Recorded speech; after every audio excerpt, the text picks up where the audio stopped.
Hoy día les quiero hablar del inconsciente, pero desde una perspectiva muy específica.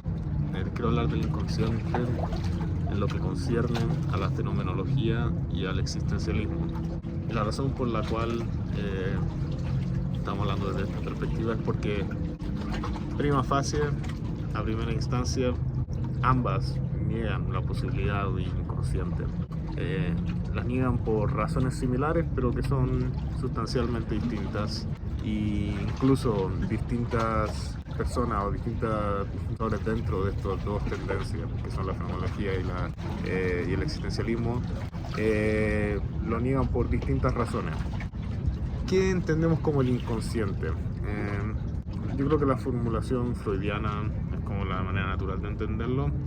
Y entendamos el inconsciente como la formulación primera de Freud, esa separación del consciente, el preconsciente y el inconsciente. El consciente es todo lo que está accesible a mi conciencia, pero lo que está accesible para uso cognitivo para mí en cualquier momento. Es lo que yo puedo ocupar es lo que es accesible para todos mis pensamientos volicionales, para todo como mi vida mental de la que yo estoy consciente, de la que yo tengo control sobre. Control no entendido que puedo manipular en cualquier forma que quiero, pero control entendido de que yo puedo básicamente encantar, puedo decir, oh, estoy pensando en esto, estoy pensando en lo otro. Eso es lo que se entiende como consciente.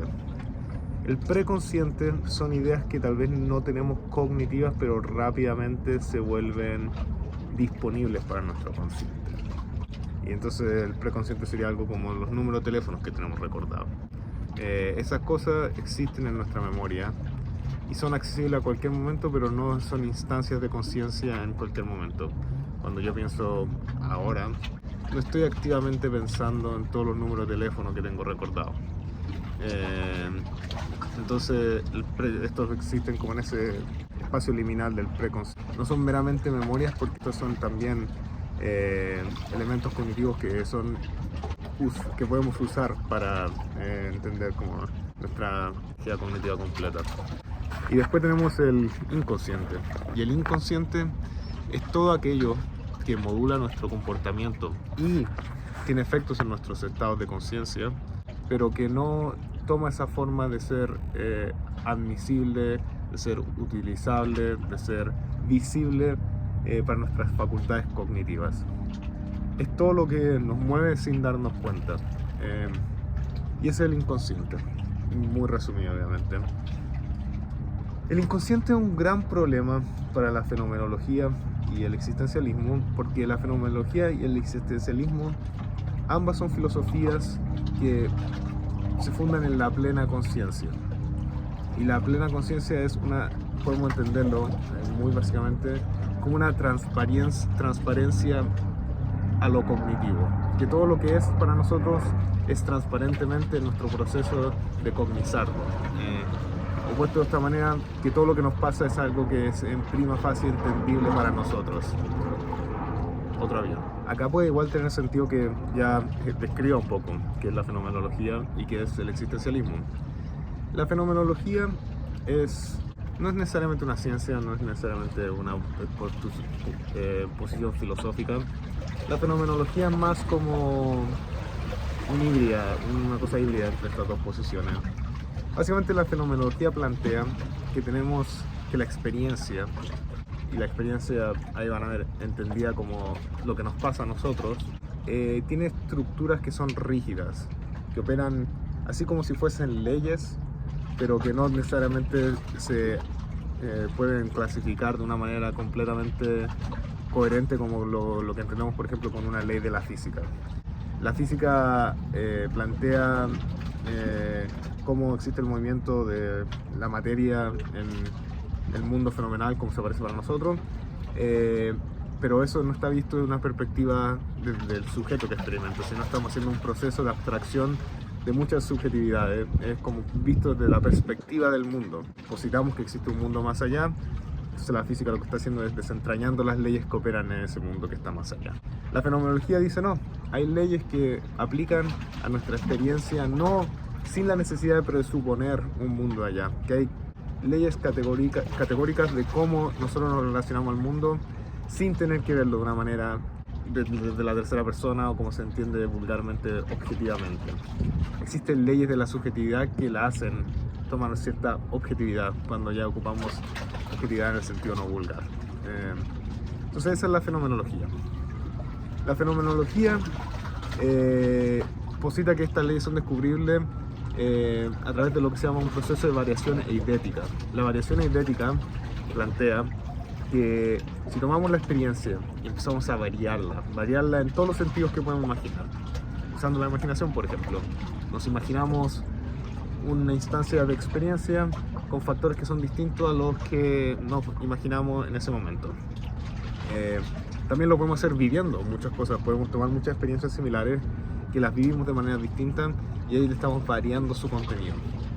Las cosas que quedan después de esa variación ad infinitum, o sea, es que después de un proceso exhaustivo de variación donde imaginamos las compases cambiantes de lo que pudiese ser, son las leyes eidéticas de lo que queda. Entonces, eso es la fenomenología.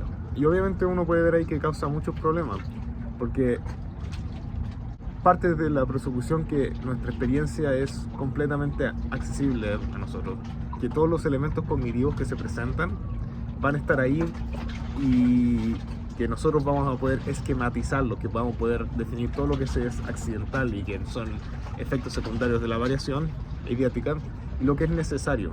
Entonces, para el fenomenólogo o fenomenologista, no sé cómo se dirá en español, él cree que no hay como si hubiese algo que no se pudiese entender cognitivamente, no es parte de lo que pudiese ser un objeto de una ley, que las leyes tienen que describir todo lo que es posible.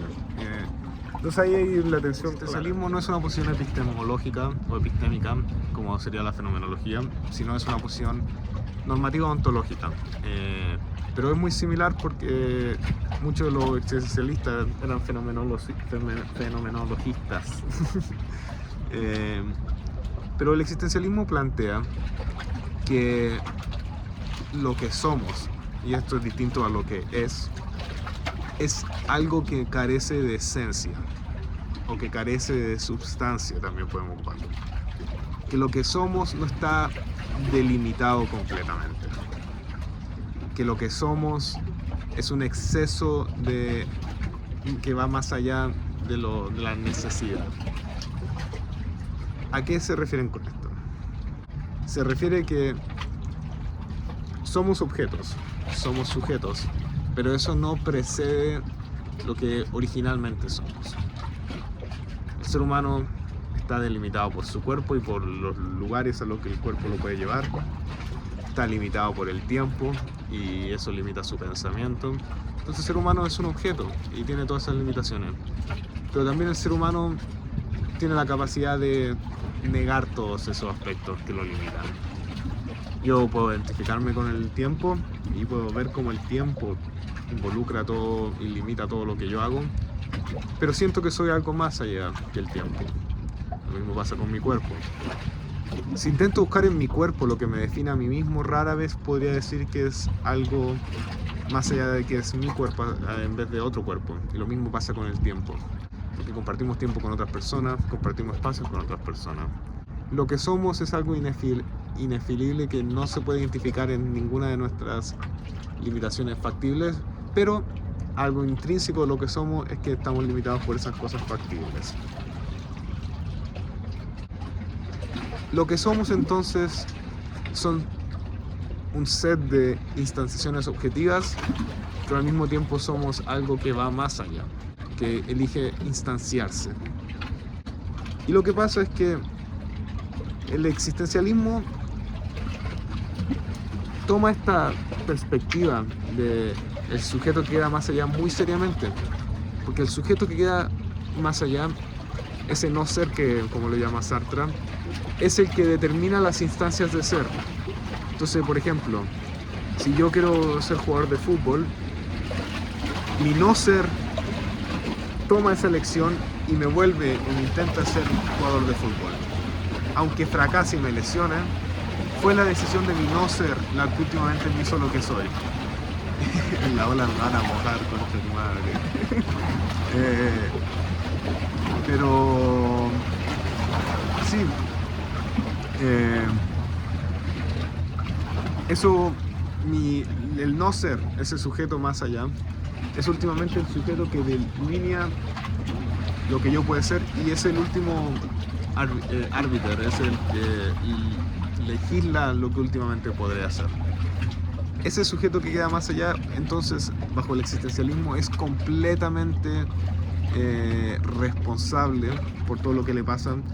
Y como sabemos que la responsabilidad es una categoría normativa, tiene que implicar una posibilidad. Yo no puedo ser responsable de algo de lo que yo no soy capaz de tener control.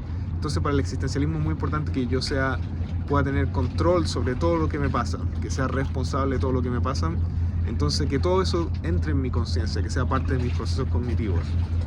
El existencialismo entonces plantea que sí, que todo lo que me pasa yo tengo que cognizarlo, no es meramente porque es mi responsabilidad, esa es como la parte normativa, pero también porque es mi postura ontológica. Yo solo puedo convertirme en algo decidiendo convertirme en esa cosa, y al momento de decidir convertirme en esa cosa tengo que saber todo lo que necesito hacer, o si no, no me podría convertir en esa cosa que voy a hacer. Entonces, para el existencialismo es muy importante también tener esta posibilidad de entender todo lo que nos pasa cognitivamente de una manera no mediada por algo que no se entiende, o si no, no seríamos responsables. Y últimamente es lo que el existencialismo quiere afirmar, esta posición ontológica que tiene consecuencias normativas, y que esas consecuencias normativas después nos dejan entender de nuevo la posición ontológica.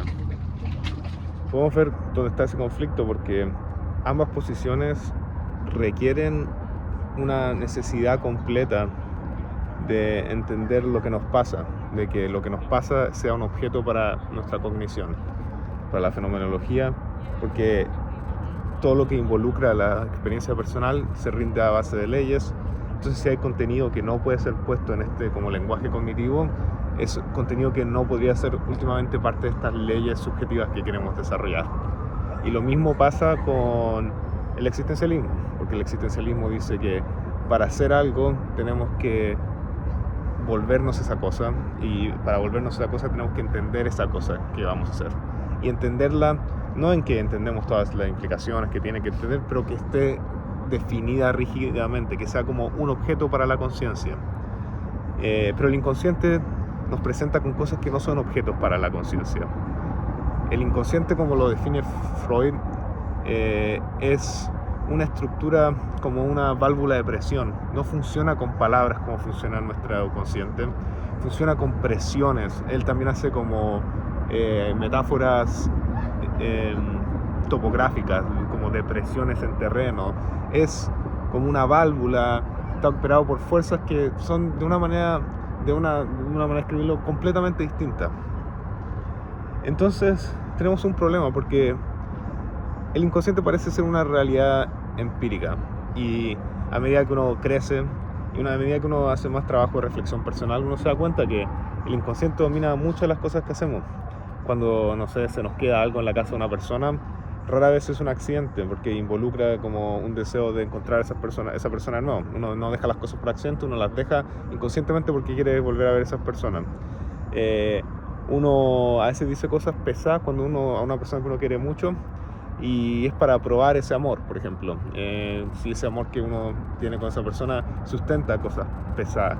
Entonces, y uno no se da cuenta de ese tipo de cosas. Requiere mucho trabajo y mucho como reflexión, tanto a nivel individual, pero también a nivel como más disciplinario, como a nivel psicoanalítico, donde entendemos estos patrones que podemos ver a la gente y los podemos describir con palabras, pero obviamente van a ser imperfectos porque las variaciones personales son demasiado grandes.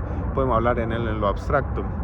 Si uno ve lo que hace muchas veces el psicoanálisis, ni siquiera te estás describiendo en palabras o describiendo como procesos cognitivos muy delineados de cómo el proceso de terapia pasa.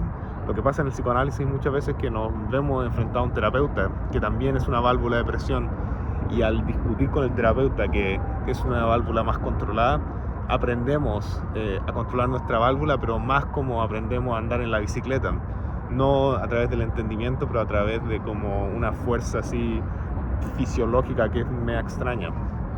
Entonces el inconsciente tiene esta estructura, y el inconsciente no tiene esta estructura verbal que el consciente tiene.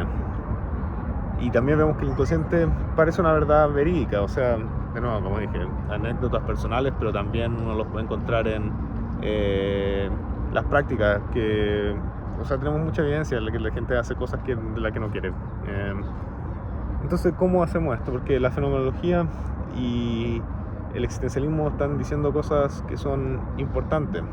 El existencialismo ha pegado a muchas generaciones porque en verdad plantea algo interesante, que somos nosotros básicamente los que tenemos la responsabilidad de definir lo que somos, y eso es una carga muy pesada, y eso no solo explica como esta ansiedad que mucha gente siente, pero también una manera en la que esta ansiedad se pudiese ir. Si el existencialismo está equivocado, ese proceso de entender la ansiedad y superarla está funcionando por otras razones, y ahora todos los avances que nos da el existencialismo se vuelven cuestionables y parece que fuese mero accidente, y a nadie le gusta tener una filosofía de vida que es meramente un accidente. Entonces hay que desarrollar o hay que desarrollar una nueva teoría, o entender en dónde el existencialismo podría incorporar algo como el inconsciente para que podamos recordar esta teoría de la ansiedad. Lo mismo pasa con la fenomenología. Y la fenomenología a mí me parece incluso más importante que el existencialismo en esta discusión, porque la fenomenología está intentando caracterizar esas leyes básicas de lo que constituye ser un sujeto tirado en el mundo, un sujeto como se presenta en la realidad a uno. La ciencia es contingente en muchas cosas.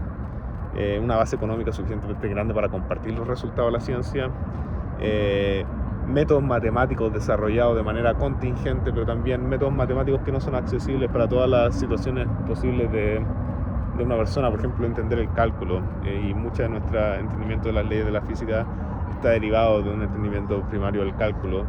No es una formulación que es intuitiva a priori, como uno podría decir, como las verdades geométricas de Euclido. Entonces, la ciencia y las herramientas que la ciencia necesita son herramientas que no se presentan a uno de manera subjetiva muy directamente, y que requieren factores sociales y contingentes para desarrollarse y presentar una visión del mundo completo a través de la ciencia. La fenomenología promete poder hacer algo, desarrollar algunas leyes que son importantes y que también pueden ayudar al científico sin necesidad de todo este proceso y todo este peso institucional que la ciencia requiere. Pero sí hay cosas que a priori no van a poder entrar en lo que significan las leyes del sujeto y las leyes de cómo la experiencia se le presenta, que sería todos los aspectos del inconsciente. Ahí tenemos un problema. Estas leyes o son circunscritas a lo del consciente, pero después no tenemos una teoría para delinear lo que es consciente y lo que es inconsciente, porque dentro de la fenomenología no existe esa distinción, o nos vemos enfrentados con la idea de tener que decir que la fenomenología está incorrecta. Pero si decimos que la fenomenología está incorrecta y que no hay esta cosa como las leyes de la experiencia subjetiva, después estamos en un problema bastante grande, porque si uno tiene estas dudas sobre como el proyecto de la ciencia, y no entendido con que la ciencia no funciona, pero que la ciencia es algo que emerge contingentemente en las relaciones humanas y que muy fácilmente se podría haber presentado de otra manera a nosotros mismos. Después quedamos con dudas también de lo que nosotros mismos podemos entender de nosotros mismos, y eso también es problemático. Entonces, sí. Entonces, en este video, y creo que va a ser otro video explorando estas opciones un poquito más allá, voy a tirar un poco, diría como 3 formas en las que tal vez podemos entender el inconsciente de una manera que sea amenable, que una manera que pueda saldar esta brecha tan grande que parece tener con la fenomenología y el existencialismo.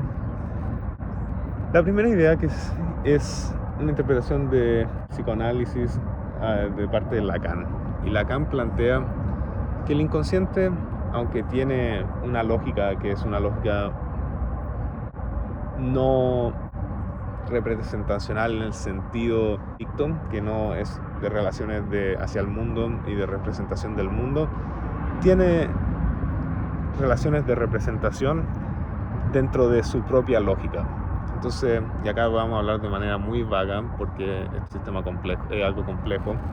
El inconsciente tiene su propio substrato, es como si se puede decir su propio mundo, y tiene un lenguaje representacional sobre ese mundo que es el mundo simbólico, esta estructura del inconsciente y las maneras en las que se va desarrollando. Lacan nos presenta la posibilidad de que el inconsciente se estructura de una manera que pudiese ser articulable si uno entiende ese lenguaje que el inconsciente tiene.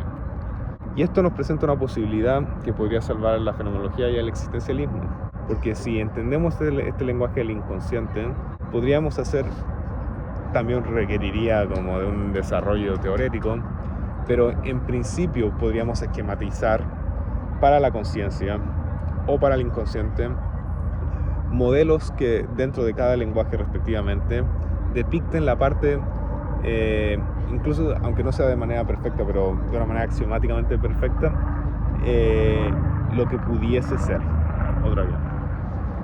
Ahora que se fue el avión podemos continuar, pero sí, entonces existe esta posibilidad. El inconsciente tiene un lenguaje, es un lenguaje muy distinto al nuestro, es un lenguaje que no habla sobre el mundo real, pero habla sobre el mundo simbólico, el mundo del inconsciente en sí mismo. Y es un lenguaje de la misma manera que el lenguaje que tenemos para hablar del mundo real es un lenguaje, pero lo que pasa es que lo que significa no es el mundo real, significa de nuevo el mundo simbólico. Entonces, como mencionamos, podríamos salvar estas dos tradiciones incorporando una esquematización del mundo real a través de símbolos, y ahí tendríamos un modelo del mundo real dentro del campo simbólico, o viceversa, donde podemos entender de un modelo del mundo, ocupando un modelo del mundo, las estructuras simbólicas e incorporando ese sistema simbólico a través de un cesto de representaciones del mundo. Pero ahí se nos crea un problema bien grande, porque tal vez la idea de crear un modelo del mundo real en el mundo simbólico parezca como no tan difícil, porque los símbolos tienen esa tangibilidad, Dios sabe cómo se comporta el inconsciente. El converso es más difícil, pensar cómo podríamos hacer que todas estas estructuras simbólicas tomen una materialidad y que la podamos entender. Entonces ese es el problema que esta concepción tiene. Jung tiene una concepción del inconsciente que también podría hacernos... La segunda alternativa es ocupando los pensamientos de Jung. Jung tiene una teoría del inconsciente que es similar a la de Lacan en ciertos aspectos, pero muy distinta. Jung y la tradición post-jungiana modela el inconsciente como varias esferas, o sea, similar a lo que plantea Freud en la división de consciente e inconsciente, pero el inconsciente para Jung está habitado por entidades personificadas, lo que él llamaría arquetipos. Y estas son personas que toman figuras de la historia mitológica del ser humano. Muchos de nuestros dioses son estas figuras arquetípicas que tenemos en la mente según Jung, y también como ideas generales, como Jung nos habla del guerrero, del mago y so on and so forth. Nos habla de las presencias femeninas y las presencias masculinas dentro de nosotros. Para Jung, el inconsciente entonces es como una interacción social donde nos vemos involucrados con estas distintas personas, y entonces se puede entender lo que nos pasa en este campo inconsciente como distintas voliciones acertándose a sí mismas. Entonces acá es algo muy interesante, porque Jung le está dando completa conciencia a estos arquetipos, a estas personificaciones dentro de nuestro inconsciente. Entonces ellos actúan con una claridad cognitiva completa. Pero el inconsciente y su peculiaridad es que es en esas propiedades emergentes de las relaciones cognitivas entre estas personificaciones en donde nacen estos comportamientos extraños, estos comportamientos del inconsciente. Entonces la manera en la que el pensamiento Yang podría saldar esta gran brecha que existe con el inconsciente, con la fenomenología y el existencialismo, es a través de presentándonos relaciones arquetipas en las que nos vemos envueltos. Entonces, por ejemplo, la fenomenología tendría que incorporar toda esta tradición que tenemos de estudio mitológico, donde estamos intentando entender estos grandes arquetipos del ser humano y cómo se han desarrollado la historia, cuando tengamos una teoría de eso, podemos entender un poco más cómo estos se ven involucrados en nuestras leyes principales de la experiencia. Pero hay determinadas con leyes que se ven muy extrañas, porque la fenomenología te puede decir que, por ejemplo, cada vez que vemos algo vemos un objeto, y eso parece verdaderamente verdadero, porque toda experiencia se nos presenta que es una experiencia de algo, entonces ese algo es el objeto. Pero si tenemos que incorporar el inconsciente, y el inconsciente toma esta perspectiva de Jung, el inconsciente tendríamos que decir cosas raras. Entonces, por ejemplo, como si vemos la tendencia para estructurar el mundo, como lo hace Jung, que dice que es una manifestación de una tendencia apolónica, y ocupa como esta idea de esta idea arquetipa de la luz, donde que el ser humano siempre quiere delimitar, haciendo grandes distinciones que iluminan lo que hay en el mundo. Entonces tenemos que decir algo como: cada vez que el hombre cada vez que tengo una experiencia veo un objeto, porque una experiencia siempre de algo. Eso tiene que ser decir algo como: es una experiencia de algo mediada a través del instinto apolónico que tenemos. Entonces ahí nuestra explicación se vuelve un poquito rara y se vuelve muy mitológica. Todo lo que nos pasa tiene que estar involucrado en un marco mitológico histórico. Pero es una alternativa. La última alternativa viene a través del trabajo de Merleau-Ponty. Y Merleau-Ponty tiene una idea muy interesante. Él dice: ojo, el proceso, el inconsciente existe, pero no necesita tener un lenguaje extraño como lo plantearía Lacan, o tampoco hay que hacer alusiones a estos procesos arquetípicos que son mitológicos y que son históricos, sino algo mucho más simple. Nuestro cuerpo es el inconsciente. ¿Qué significa esto? Cada vez que actuamos, ocupamos nuestro cuerpo. Cada vez que actuamos en el mundo, y nuestro cuerpo se modela a través de eso. O sea, mucho de mi instinto a hacer una cosa o la otra me llevan a moverme a distintos lugares, y eso tiene consecuencias. Por ejemplo, si yo tengo un instinto de ser salvaje y me gusta hacer cosas de adrenalínica, un día me va a quebrar una pata y voy a tener que cargar en mí una herida que va a estar conmigo para siempre, y esa herida va a modular mis deseos que yo no puedo entender. Por ejemplo, frustraciones, porque cuando me vea limitado en no poder hacer esta actividad de alto impacto, lo voy a sentir como toda esta emoción y todas estas cosas inconscientes que me afectan, y la razón por la que yo puedo entender que me afectan es meramente viendo mi cuerpo, porque tengo una lesión. Merleau-Ponty dice que nuestro cuerpo está guardando mucho más de lo que pensamos, porque una quebrada de pata es una cuestión muy fácil de ver, pero nuestro cuerpo es una memoria viva de todo lo que comemos. Nuestro cuerpo tiene una marca hormonal de la primera vez que nos enamoramos. El cuerpo se acuerda de eso, se acuerda porque ahí fue la primera vez que ciertos químicos se balanceaban a través del cuerpo, y eso va a generar cambios. Por ejemplo, cambios hormonales, de testosterona. Cuando llega la pubertad, por ejemplo, nuevas como fuerzas inconscientes nos aparecen, pero también vienen acompañadas de cambios del cuerpo. Entonces Merleau-Ponty dice: el cuerpo tiene una manera de integrar lo inconsciente en sí que se explica a sí misma. O sea, vamos a encontrar en el cuerpo la manera de explicar las actitudes inconscientes que últimamente tenemos. Esta me parece muy interesante, porque promete que no necesitamos nada más que entender, ahora de manera un poquito más simbólica, lo que el cuerpo está haciendo. Y esta es una manera en que la fenomenología pudiese saldar la diferencia, porque ahora la fenomenología podría decir: cuando veo algo, veo un objeto, y veo un objeto porque soy un cuerpo que es un objeto. Entonces ahí incorporé el cuerpo como una delimitación del ser, y veo mis proyecciones corporales al resto del mundo. Eso ya no suena tan raro como una tendencia mitológica de Jung, y tampoco suena tan raro como intentar decir cuáles son el lenguaje referente al mundo que los símbolos pudiesen tener como sistema completo. Esta es una cuestión que parece igual todavía muy extraña, y habría que delinear un poquito más cómo el cuerpo tiene esta capacidad de hacer estas cosas, pero es una visión mucho más parsimonia, mucho más simple. Y al existencialismo también lo puede ayudar, porque cuando entendemos que nuestro cuerpo nos involucra un poco más allá, ya dejamos de creer en esta idea de la responsabilidad tan fuerte que el existencialista quiere darnos, que nosotros somos prereflexivamente, podemos elegir lo que queremos ser, tenemos libre albedrío completo, podemos determinar todo lo que nos pudiese pasar. Sí, eso todavía sigue siendo verdad en este modelo, pero nuestro cuerpo nos va a sugerir muchas cosas.